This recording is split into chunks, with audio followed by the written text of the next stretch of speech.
Hello, everyone, and welcome back to the channel. My name is Adi, and today we have our first team report from the Milwaukee Regional Championships. And I am joined by your Milwaukee Regional Champion, Brian Youm. How are you doing? Hello, I'm pretty good. I think I'm a little bit sick from whatever like people call it Milwaukee, but still feeling pretty okay. Like I just won a regional. I'm still a little bit overwhelmed, but I'm feeling really happy. Like no, even if I'm sick, I'm like still really content about everything. So how are you doing today? I'm good. I just got off a long day of work, but I'm just getting ready for Fresno. Hopefully, this will be up before Fresno starts. And going into this regional, I was really excited to hear about your team because I think this is probably the team to beat right now. And so I'd Yeah. be very happy if you told me exactly how to beat it for this upcoming regional.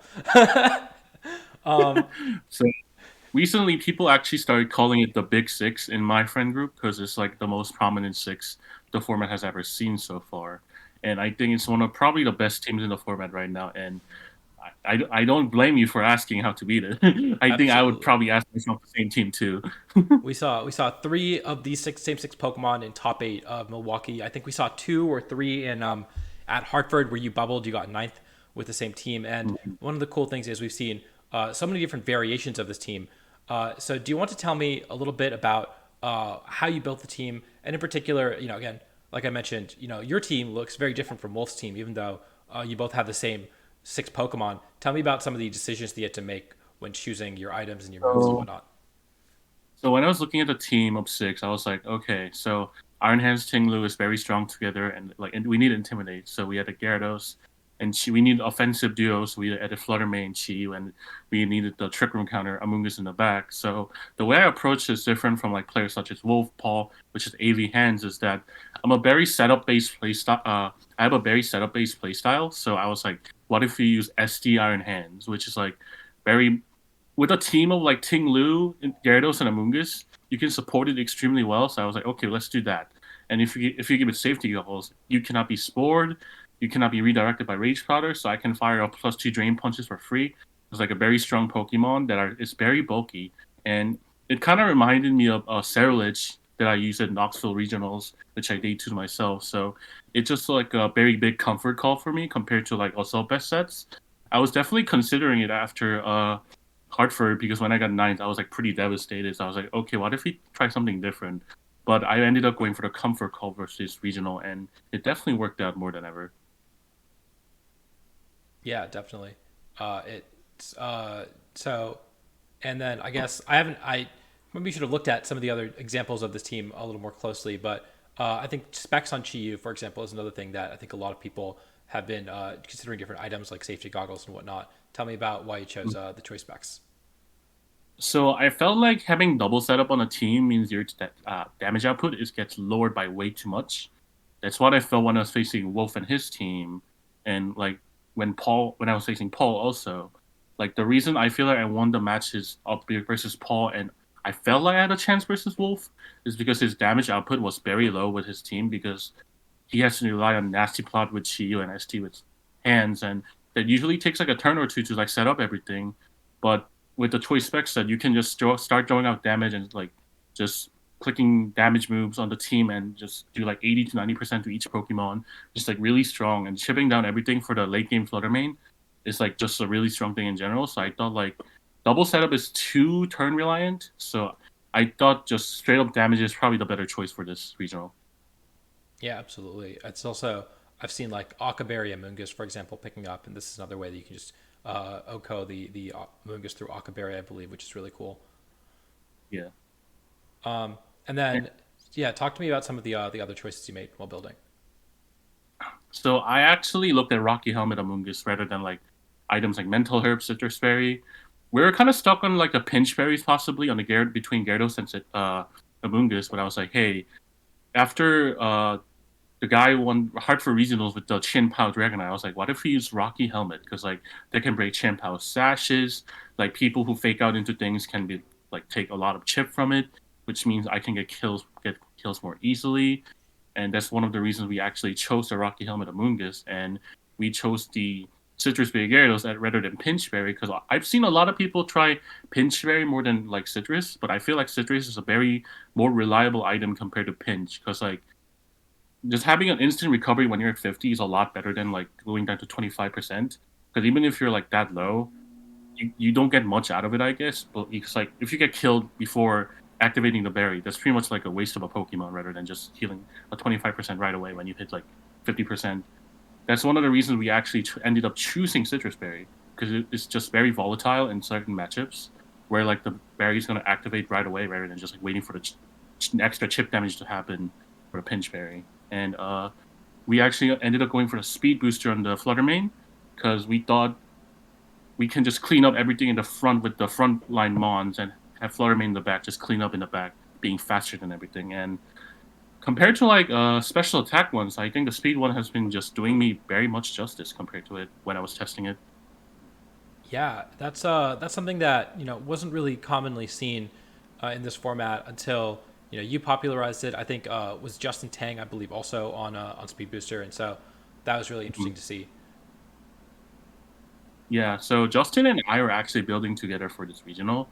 We used very like specifically different EV spreads and like movesets though, but I just chose like the comfort call I had for Hartford. The movesets are pretty much like the same, but the EV spreads are like completely different for each Mons.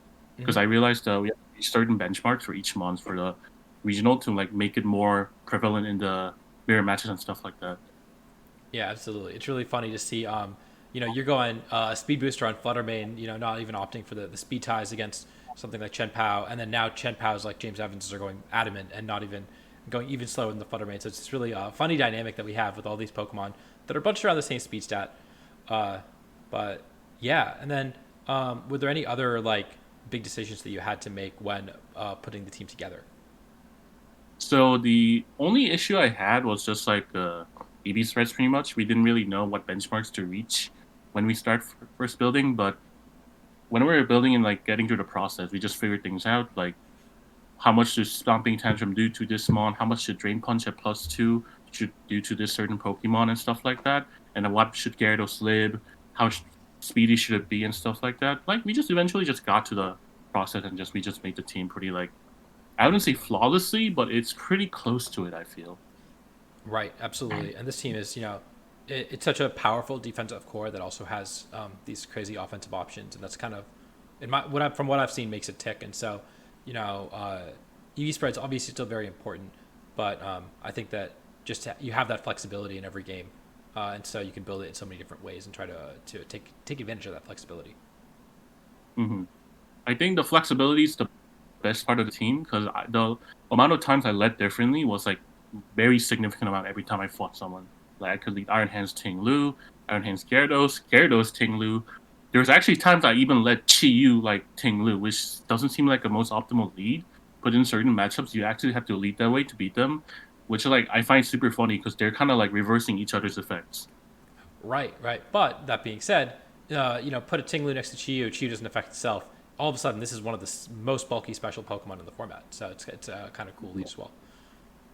Yeah, Uh, I think the team is just like a very bulky, like bulky offensive kind of team. Like it can do setup, it can do status, like it can do a lot of things, and the options feel kind of unlimited when I play the team, and that's probably my one of my favorite parts about the team in general. yeah, definitely. And so, on that note, talk to me about how to actually use the team. I know you're going into NAIC. We got a few weeks before that.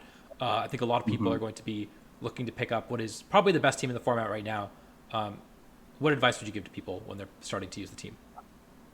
I feel like a lot of things I noticed from the people I built with or like saw on ladder was that people play this team like way too passively because it can definitely be a really passive team. Like without the Chiyu on the field or the Flutter, you'd rely on setup. Chiyu like Tinglu doesn't do that much damage, and hands usually need to like set up to do damage. I feel like people play this team way too passively. I think with this team, you have to actually make few aggressive calls each battle to make sure you're in the ahead of the position that you're in. So I just think you should be playing this team way more aggressively than like just passive, because like you get so much out of being aggressive with this team. Mm-hmm. Did you have general game plans going into the tournament, or at least game plans to specific teams, or was it like you said, just kind of taking advantage of the flexibility and leading what you felt was best? So I actually didn't end up having like a flowchart or matchup sheet or anything. I just trusted the team a lot because like it has so many options. I feel like it barely had any negative matchups other than maybe one or two teams. I think the negative matchups I faced was like the Orthworm team that Alex Underhill ran at the regional because the Tinglu and hands and Galtatel was faster than my iron hands, and that was probably not the best for me. That was one of the matchups I struggled with. And the Mouse Ape team that Nails Navarre ran at the regional also because Screamtail is a very annoying matchup. It's very annoying that it can just disable my Chi and make it struggle. But I thankfully ended up dodging that matchup, so I'm pretty glad about that. Yeah, absolutely.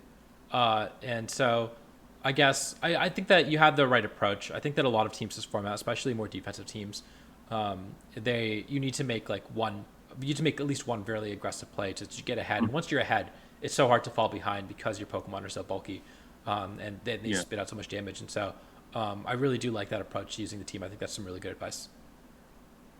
Like I feel like I like when I describe the team to people, I end up talking.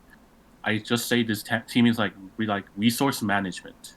The more resource you have, the better chance you're gonna have at winning. So that's pretty much how I explain it. Because this team has a lot of resources to do anything you pretty much want and set up. It can like start chipping the team really heavily with ruination. It can paralyze things. It can just shut down status and everything. Hmm. It's just a very resourceful team, and I feel like the more you have saved in the back, the better you're gonna do in general. Yeah, that makes sense. And so I guess uh, would you make any? Now, of course, you won the regional, so it'd be hard to say Mhm. you'd make any changes going back. But moving forward into NAIC, are there any changes that you consider making? Probably not. Team actually feels like really good even now, like even after the NAIC. So I Mhm. think like the six is gonna be like in the probably the best state it ever will at NAIC. So I wouldn't be surprised if I ended up running it. Yeah, definitely. And then now for people like me who are trying their damnedest to figure out exactly how to beat this team, what would you say some of the weaknesses are? I think it depends on the player pretty much. I feel like people who play really passively with this team can just ended up just losing really hard because that's what I experienced when I first started like practicing the team. You probably saw the team about me being stuck in 1200s, right? You I probably did saw it. see your tweet. It was Yeah. like, yeah, so that's something I struggled with when I first ended up practicing the team. I played way too passively. That's why I learned like when I learned, I was like, okay, I should be playing this team way more aggressively than I have been, because that means I can get in such better board position most of the time. So I should just go with that, and it kind of worked like that. You just need to like your opponents are usually gonna play really passively with this team if they don't know what they're doing, and if they like even if they do, like people going aggressive can actually end up choking really hard. Like if they are pretty much making unnecessary risk a lot of times, so you can also take advantage of that. And something I also noticed is that the team can be pretty like weak to just like really unpredictable stuff. Like a lot of my friends who ran this team at Hartford and Milwaukee actually ended up losing to like Safety Goggles Rotom and like Screamtail and things like that. Like if the player doesn't know what the opponent's gonna do, it's kind of hard to figure out what they can do with the team against it. So I feel like that's one of the advices I can give. Yeah, that makes a lot of sense. And I mean, that's maybe even scarier than because as you develop comfort with the team, you're going to just get even better and better with it. And you're going to have, a whole 3 weeks to get this pretty new, pretty relatively new team. Now you're going to have a whole month to get more comfortable with it going into Nats. And I expect big things out of you there too. Yeah, I hope I can win NAIC. That's the goal. After I won regionals, it kind of like just I started getting like a motivation to do even better. Like I've never really taken Pokemon seriously this season so far, but that has definitely ignited a fire within me. Well, on that note, let's talk about the your run at the regional. You of course made it to day two, went X1 in day one, and then went 12-2 overall on route two, winning the regional. Tell me about some of the notable matchups that you played. I think the notable matchups I had was first about Joel Nino, Nino Pokebros. Uh, the match person scene was really important to me because that's when I was like slowly just like playing more aggressively out of my mind. And after the match, Joel told me that, "Hey Brian, you're playing really well today. You're on fire. You're gonna win this regional." And I'm like, "Okay." I believe in myself. So I mean, he called it. He literally called it. He literally called it. I was winning this regional, and I think that's one of the most like confidence I had going into the like next round itself because I felt so good about just someone telling me outright that I am playing amazing and just doing so much better than I usually do. So I was like, I feel like that's one of the most personal prevalent matches, not because of the match itself, but the person I ran into because he's actually one of my friends. Mhm.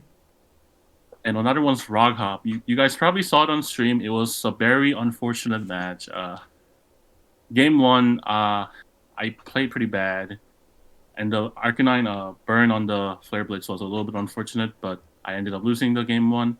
Game two, I won because Raga brought King Gambit for some reason, and I ended up having Iron Hands to dispose of that, even if it got to like +4 attack. He did pretty well though. He got top 64. He had the King. Like the part I struggled the most was the Tinglu and Caliphin because I actually did not know it has taunt until I like checked the team sheet again for the second time. And that stopping my Amoonguss completely was like really bad for me because I couldn't just spam Spore on everything I wanted to. And game three, I really thought of like bringing Fluttermane, not Fluttermane, bringing Chi Yu, but I was so scared of like just doing something wrong or like risking like my opponent bringing like something really faster than me or just Palafin just doing his thing and just destroying me. So I just ended up not bringing it because I thought I needed to like if I bring Chi I need to Terra it so I don't lose to Palafin. But if I do that, Tinglu's gonna be super vulnerable to Palafin, which is like not the best thing ever. Mhm. So, but injury, I ended up going for a safe play. It was a lot of RNG. I Thunder Waved him, and I did my best to like play out of my mind. Hit a Fissure on me though, which is a little unfortunate, but it was like a really rough matchup for me because Ragab is an amazing player, and he has been playing this team the best against me. And never actually lost to Palance before with this team, and playing Rughob was like the one time I was genuinely scared of a Palance team. So I think he's an amazing player, and I think his team was like really built to like just last long. I'm a very impatient player, and that's one of the reasons I was like struggling so much on stream versus him because he was taking it really slow, like pollen puffing himself, like healing everything up. Like he was watching me, he was just waiting for me to make mistakes. I made a bunch of mistakes on stream, and that's what pretty much got me in a really bad position. But I ended up somehow winning it out because Thunder Wave is a broken move. Yeah, it was a very fun match to watch on stream. It was kind of a very chaotic match for sure, but you did manage to clutch Yeah. it out, which was very impressive. And also, I mean, I'm just looking at this day one schedule. You played a gauntlet day one. This is such a crazy set of players to play against. When I like finished my match for Rock Hop, that's when like round five started right away. And when I saw Lucas' name, I was like, God, why does this happen to me? Because I can't even take a break. I have to go into the match right away, you know. And Mm-hmm. Luca's a phenomenal player. He's cut regionals multiple times. He finished so amazing at the global challenges and stuff like that. Luca's a phenomenal player. Like I am so happy I got to have a match with him. Like, even if it was hard, it was still a really amazing set. I think like it was just a good set. And Luca and I are gonna like start running sets together, preparing for NAIC. So I'm hoping that also goes well too. Yeah, definitely. He really is. He was on a hot streak earlier this year and just cutting every regional and maybe Mm. fringe day two contention. So yeah, no, it's again playing Raghav into Luca round 4 and 5 is terrifying, and again winning both of those matchups is absolutely crazy. Definitely a good sign for the rest of the day. And round eight, when I faced James, funny story about that. So when I got paired against James Evans, I was like, okay, James, why are we fighting each other right now, bro? It should have been finals. And funny story, we were in finals after day two, which was like really funny. And we actually talked about it on stream too, how I pretty much called it. I think it was a very interesting match. I was really scared of the Garchomp Talonflame, but I actually managed to like clutch it out because, again, this team has a lot of resources it can do. It can just use to like slowly chip down opponents. Mm-hmm. I didn't really think I had a bad matchup against James at all because like how the team functions. Like some people told me, the people I built with me told me that the team was like really awkward into James, but I ended up winning my match versus him because I ended up making some really aggressive plays. Like he was trying to play safe, he was trying to save some Pokemon. I double targeted into the switching Pokemon, like took it out, And that's one of the reasons I actually ended up like winning versus James, I think, because I was playing really dangerously, and James was playing really safely. Yeah, and this is another team that has really been doing very well recently. Did well at Hartford, and then not only James but also Austin cut with this team at Hmm. Milwaukee, and you played both of them. Uh, Yeah. do you have any advice for this matchup, as this is maybe the other team that I would expect to be very common going into NAIC? So when I was fighting James, I led like Tinglu Gyarados. I like because Talonflame's always gonna be a lead. I feel into my team because he knows that the Chin Pao does not outspeed my Flutter Mane, and he needs Tailwind up to outspeed it and kill it with Ice Spinner and stuff like that. So I think into that team, the way I play this team is like I pretty much chip down Talonflame to a really low percent, and then I start targeting the Pokemon right next to it. So the Talonflame is pretty much useless, and I can just like start chipping down the mons next to it, picking it one by one, and that's one of the like things I did pretty much versus James and Austin. I'm pretty sure when they let Talonflame and stuff. Yeah, that's I good. think it's like a very, I think it's like a very passive team in the lead. So I think you can take advantage of that and just like start targeting the mon next to it, like next to the Talonflame slowly. Absolutely, and your team is relatively resilient to Talonflame. Other than the Amoonguss and the Tinglu, I think that not much is actually affected by it that much. Hmm. Yeah, makes sense. And I faced Paul at finals of final round before it was over, and it was also a mirror match, which was like really frustrating. Yep. He was Uh, running a different sets. He was running the AV sets with Iron Hands, and I was running the SDs, and the he was also running leftovers like Terra Poison Tinglu, which is like very annoying to kill. But I think him having like pinch fairy was very advantageous for me because I could slowly chip it down and like not get it to 25% before I can just kill it before the chip like the berry activates, which was like very fortunate position for me. I think Paul unfortunately was not aware of how to play the mirror in this situation because like that's what he told me after.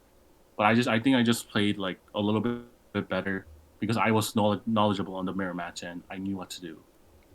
right. It was a And very yeah, you played him twice. In fact, you played him not only in the last round of Swiss, but you also played him in top four. mhm. I like versus Paul on top four. I actually managed to play a lot better. I ended up like making a game plan like with myself like when I was sleeping. Like if I face Paul again in top cut, like eventually, I Yeah, took a little nap before the what was it the top cut happened. I was really tired. I got like that's 2 hours of sleep. that's fair. Yeah, you got revenge for Madison 2018 top four. Hmm.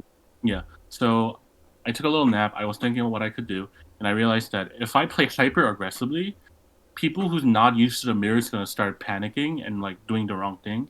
And I feel like that's pretty much what Paul did because like he just didn't know how to approach the mirror into like SD hands. Because if I SD, he needs to clear smog, but if I do too much damage, he also needs a pollen puff at the same time. So it's like he pretty much was lost at what to do. I think in this situation because I was starting to just rack up so much damage on his team and just like I started reading him.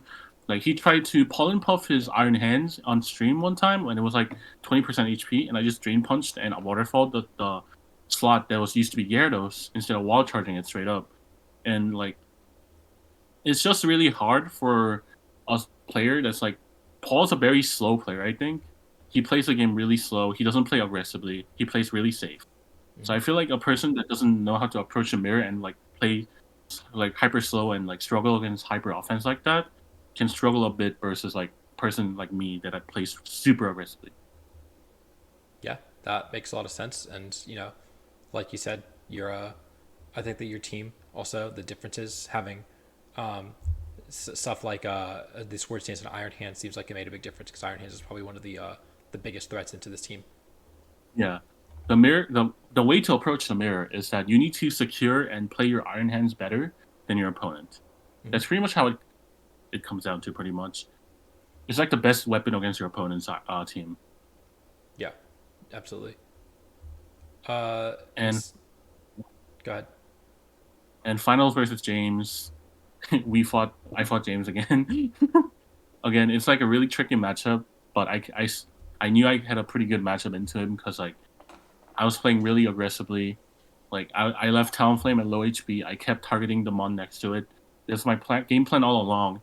Like when my friend Justin fought James, he had a really different approach, and he ended up losing to James, unfortunately. But uh, I feel like I was more knowledgeable on the matchup because like I just played more aggressively, and like I played James multiple times before in my lifetime, and I feel like he might struggle a little bit versus like really pressuring situations where I keep going for like attacks into the mon that he doesn't want to target. Like he doesn't want me to target, and that's what I completely did like over and over and over again, and until I got myself into a situation where like I just didn't give him a safe switch. I kept targeting the mon next to it. The Talonflame's scared of switching out because like if I attack that slot, the other slot's gonna take a lot of damage itself. Because like he usually had Let Go Dango, Talonflame with Chen Pao and Iron Hands in the back, and he actually needs both of them at really good HP amount to like win the match. Because his team works on momentum rather than just like slow damage. Hmm. Yeah, and of course you can watch both your top four and a final set, as well as Trevor Strogov on the official stream, and so lots of chances Yeah. to watch you pilot this team. But yeah, congratulations on your first regional championship, first of many. I hope you've been doing super well this year. You know, especially after getting bubbling Hartford, where you had I think you were playing really well there, and then getting Hmm. right back the next or 2 weeks later, whatever it is, and immediately winning next one. That's just a heck of a hot streak. And again, I'm really excited to see what you managed to do at the North American Championships. Thank you so much. I'm gonna do my best at the NAIC. I plan to make finals again if I can. I just want to do really well. Absolutely. And yeah, well, thank you so much for coming on the channel. I really appreciate it. And this was really insightful into what is, again, I think the biggest threat in this format right now. And so, did you have any final words or shout outs that you want to give? I'd like to shout out my friends, the Mikes, for building with me and supporting me all the way when I was building this team and like competing at the regionals.